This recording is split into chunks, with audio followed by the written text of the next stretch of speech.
All right, guys. So I searched the interweb, the deep depths of PFF, Pro Football Reference, any stat website you could find for the 5 things I think you need to know. Jay, G, Jason, Bull, and everyone out there watching to make you a smarter, more intelligent fan for this particular matchup between the Browns and the Ravens. Now, does this 5-piece come with sauce or no? You guys tell me what sauce this 5-piece comes with at the end. There is a Deshaun Watson stat in there. If he doesn't play, obviously, we're going to have to alleviate that stat from the 5-piece of McNuggets. But we're going to start with Lamar Jackson and Lamar the Scrambler. So far this season, 54% of Lamar's rushing yards have come on designed quarterback scrambles. So actual offensive plays where Todd Monken says, Lamar, go do what you do best. When they dial up quarterback run plays, though, he's running 56% to the left side of the line of scrimmage. Now, why is that relevant? Well, for the last 3 years, he's always been at least 50% to the right side. Interesting. New offensive coordinator, maybe new philosophy. Ronnie Staley's the left tackle here. Why that matters on Sunday? Well, Myles Garrett is lined up over the left tackle 57% of the time this season. If you're going to run at any defensive end in the NFL, the one I want to run at the least is number 95 on Cleveland. So if the tendencies, what we've seen through 3 games so far, hold up, we're going to see a lot of Myles trying to shed a blocker and tackle Lamar Jackson at one time. I'm putting my money at 95 in that match. Yeah, I like 95 too. I mean, I think there'll be plays where 8 gets him. Yeah. But overall for the game, I like Myles. Yeah. And that's not. And here's the crazy thing about it is when you look at the statistics, they're in the middle of the pack in terms of five-man rushers or pressures. They not blitzing that much. No, because they can get home before. It just looked like they moving around too a lot. So a lot of people is thinking, they're getting home with 4 and still being able to leave 7 in coverage. Right. I think one of the reasons it feels like they are bringing more often is because it feels like when they do bring that extra guy, they're getting home. Yeah. So it feels like it's happening a lot more than it is. Yeah. But hell, you can get home with 4, do it. Yeah, I take it. Take it. Sorry, Joe Woods. Sorry, Joe. We wasn't doing the same thing for you last year. Ain't that messed up? That's like seeing your old girlfriend. And be like, when she start, she was somebody else. When she started wearing dresses, you was wearing sweatpants when you was around me. You weren't even going to the gym. Well, he was also dating Tommy Togiai last year. Yeah, that's right. His girlfriend wasn't nearly as pretty as Jim Schwartz's girlfriend. That's the best line of the day, Jason. That was good. Well played. He took Tommy Togiai to the prom. Togiai ain't even in school anymore. I ain't even touching that. I ain't touching that. What's up, Tommy? Tommy might want to come punch me in the face. Jason said that. I ain't saying nothing about that. It's like when you go to the extra small private school and there's 12 kids in your class, 3 girls. Slim pickings, man. You got to go what you got to go with. All right, the second stat of the McNuggets 5-pack you need to know. We talked about Deshaun Watson and clean pockets versus under pressure this season. Well, there's a big variance, but there's no variance bigger in the NFL this season through 3 games from a clean pocket versus under pressure than Lamar Jackson. Take a look at these stats. In a clean pocket this season, he's completing 81% of his passes. Wow. Thrown 2 touchdowns, no interceptions. Under pressure, only 37.5% completion percentage. He's thrown an interception. That 43.9% difference is the single biggest difference in the NFL through 3 weeks, minus last night's game. I have to go check. I did this yesterday. Yeah. Of any quarterback's completion percentage between a clean pocket and under pressure. His PFF grade drops 57 points from a clean pocket from a 90.1 into the 40s under pressure. According to PFF, in only 16 dropbacks where he's been under pressure, he has 3 turnover-worthy throws. That's a 8.3%, the highest number in the NFL. Wow. And to put that into context, just to give you what's coming on Sunday, the Browns generate pressure on 32.3% of opposing quarterback dropbacks. That is the number 1 highest rate in the NFL. I think you dropped the ball on this one, Mike. I think you needed to have last year's statistics to back up what you have because 16 passes in that situation is not enough of a sample size. I think if it fit last year, if it was the same way last year, and then you just backed it up with But it's a totally new offense with Todd Monken. That doesn't matter. Is it really that different an They're offense? doing things differently for sure. I think it matters, and I think I actually, when I was deciding who was going to win this game, if there had to be one stat that I didn't know about that I would love to have had to use as backup for why I made my pick, it would be that one. I'm picking the Browns because I believe the Browns' defensive front is going to win that battle, and they're going to put Lamar under pressure. And without knowing what the numbers are, my eyes tell me throughout his career, he is really, really good when he has time to stand back there in a clean pocket, but you want to force him into those situations. That's when you get the turnovers. So I think that's the reason I picked the Browns. I like that stat. Bull, I got your numbers for you from last year. Yeah. Last season, 249 dropbacks in a clean pocket, a 70% completion percentage, 13 touchdowns, 5 interceptions, an 88.6 PFF grade. Last season under pressure, 129 dropbacks, a 40.9% completion percentage, so 30 points fewer, 4 touchdowns, 2 interceptions, a 51.9 PFF grade. So not as big of a drop-off this year's. Still pretty significant. But where does I would need to know where that ranks too. But I agree with Jay that the eye test has always told me as well that Lamar is more affected by pressure than the average quarterback. Yeah. He'll throw you one. He'll throw one. Yes, They got 4 picks one time. He makes panic decisions sometimes under pressure. From watching him over the years. I also think that he's more easily rattled than your average quarterback. That's the way it seems. You want your quarterback on an even keel. I have too many images in my head of Lamar on the sidelines during a game in which he was heavily pressured and he's thrown a pick or two where he's wearing defeat head to toe. Again, I agree with that. I also would say, and this is, I don't have, this is just eye test and my thoughts about Lamar. Right. Is he's a front runner quarterback. Yes. I don't like him when you're losing. Yeah. When you got the lead, he's fantastic. Right. He's and not maybe come if you're from down behind a quarterback. score, it's okay. But once the game starts to get out of hand, he's not rallying you back. Yeah. I don't feel like he's bringing you back from 2 touchdowns. My dad hit me up yesterday, and he was watching the Thursday night game, and he said the Browns need to do exactly what the Lions did. The Lions jumped out and was all over the Packers. Yeah, they were. The Packers scored first because Goff threw a pick. But it went from 3-0 to 17 or 21 to 3, 24 to 3, in no time. And Jordan Love was confused. I think if you get to that point, you can take their heart a little bit.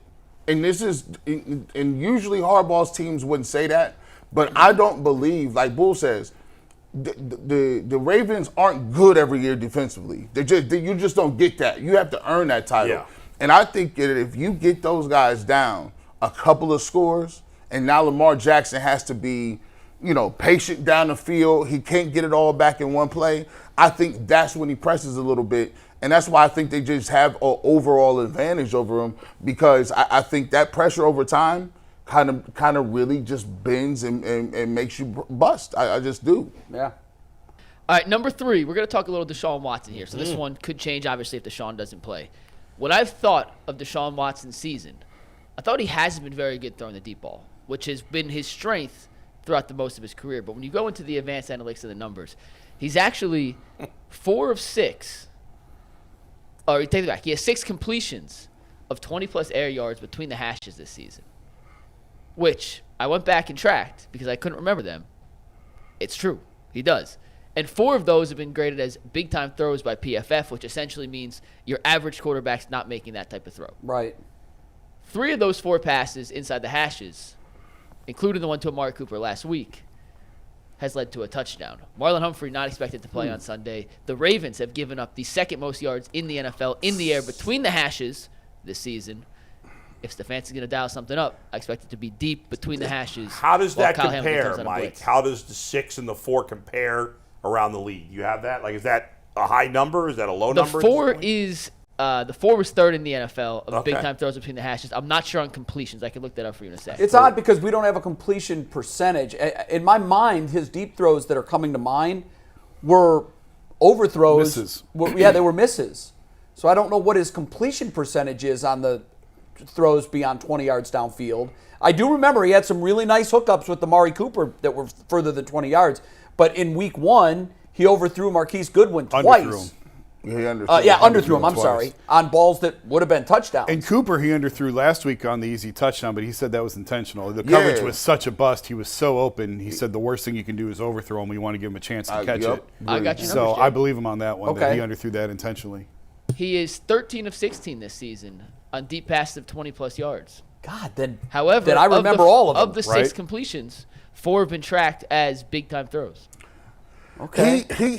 Deshaun Watson has what I call sneaky good syndrome. Like, there's not a huge crazy play where you like, man, that was so crazy. It's made the highlights.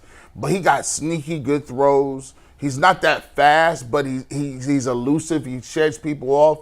And he tends to play better than what you remember. Like, like I go back and look and you think about it, that throw to DPJ, even he had to throw one like that in Pittsburgh. He had to throw it was Mark Cooper on the side. I'm like, and there was 2 or 3 throws he threw to Elijah Moore that were incomplete because he didn't get his feet down. Right. But by the way, the big time throws don't have to be completions. Another, by the way, the Browns line has just gone to -1. Okay, the spread is rapidly changing. Yeah, that is big news. It's gone from 3. 10 minutes ago it was 2.5. Now the Browns are favored by 1. Zach texted me. I showed both, and Zach doesn't think he's playing. Doesn't think he's playing. Yeah, he doesn't think he's playing. Yeah. So we'll see. I mean, that's nothing official. That's just he's been around that team a long time, and he knows. But knowing what you said and how Zach described it, he threw one pass and came immediately over to the trainer. Yeah. The only benefit that's not good. The only upside of DTR playing is that the Ravens have no clue what to expect. Neither do we. Yeah. Well, I'm just saying. I'm looking for some positive. Yeah. Dang, man. No, there's not much tape. Well, I do think it'll be the same offense, same plays, same. I think it'll look very similar. Well, with that DTR. was the reason that It's you the whole drafted a reason guy they like drafted DTR. him. That's exactly right. You don't want to have the situation that you had last year where Brissett's running a completely different offense than Deshaun Watson. This is kind of crazy. It changed a lot of stuff, man. It changes a lot of stuff. Changes everything. And you just mentioned there's no Marlon Humphrey playing. The secondary is banged up. They had to find guys off the street to mess around to even get, to get people up front to rush the passer. This game was setting up where if you get a Deshaun Watson coming off his best game, this is a game that the Browns are looking to win. Now you take a look at it, you bring it back. You had DTR coming in the game. And we don't know what to expect. I think the one thing we should expect would be short, high percentage completions. Very, I don't want to say dumb down the offense, but Bakerize the offense. Make everything quick reads, underneath, short. Here is where the Nick Chubb thing becomes a real problem. Normally, in a game like this, with Nick Chubb over there, you're like, okay, we shift gears, and now we go heavy run, heavy Nick Chubb. There is no Nick Chubb. Right. Yeah. So this is one of those situations where if it ends up being DTR, Baltimore is going to be able to pin their ears back, come after him, and know that there's not really a big second option that the Browns can go to. I think the game plan for Kareem Hunt just ratcheted it up. I think you see a lot more Kareem Hunt.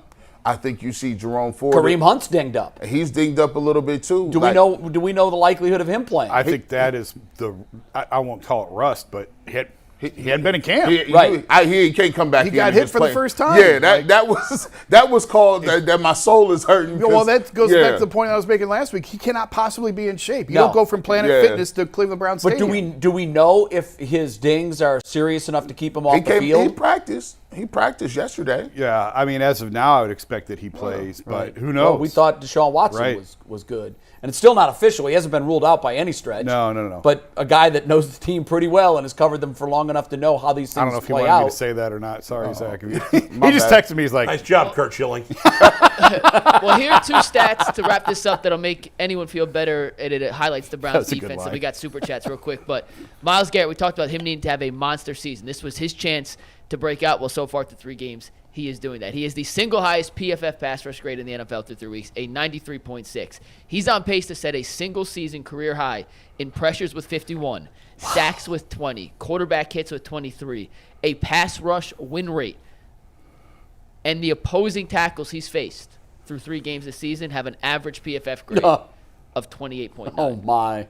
Myles Garrett, regardless of who's at quarterback for the Browns, is poised to wreak havoc on Baltimore's offensive line. Look, man, listen, people may not believe me. The first 3-4 weeks of the year, defensive ends don't get highlights listed. He went viral against the NBA crossover stand-up defensive end. Then he went viral a couple weeks later by inventing the defensive end in motion play, which will revolutionize the game. Listen, Myles Garrett, if he don't play another snap, just that, I think they might even put him in the Hall of Fame. He's that good. Look. We have Let's One not more talk to get about to that. Play another real snap. quick, though. One thing while we're talking about Myles Garrett and PFF grades, if you look at the top 10 highest rated players in the NFL, defensive players through 3 games, Grant Delpit's number 9. No, I mean, we've known that he's just looked like a completely different player, but top 10 right now in PFF grade through 3 weeks. Grant Delpit looked crazy. Just in time for a new contract. Yep. You aren't kidding. Get ready to pay just him. in time. Pay the man. Before I read you guys my final stat, we can't show it, but on Twitter there's a play going around that shows where it may be Deshaun Watson getting hurt. It was a designed quarterback run, by the way. Oh, you talk about that power run where he ran and he put his shoulder down? Got tackled on the floor. Yep. That is what people are, and this is just on Twitter. There's no official word. At the time when that happened, I'm like, that doesn't look good. Yeah. I don't know why we're doing that. Yeah. All right, our final 5-piece of McNugget stat is that MJ Emerson is that dude. Through 3 games this year, Denzel Ward's been targeted 22 times. He's given up 11 receptions, 151 yards, skewed because the one big George Pickens touchdown. But quarterbacks against him have an 87.5 passer rating against Ward. Now, that's once again skewed because of the one big play for Pickett. In 2 games, Greg Newsom's been targeted 6 times. He's given up 4 receptions, 34 yards. He's at 81.3 passer rating against. Well, MJ Emerson's that dude. He's played all 3 games. He's been targeted 12 times. He's allowed 3 receptions for 37 yards. Wow. And his 39.9 passer rating against is the 5th best in the NFL. Which is why I would take him over Joe Antonio.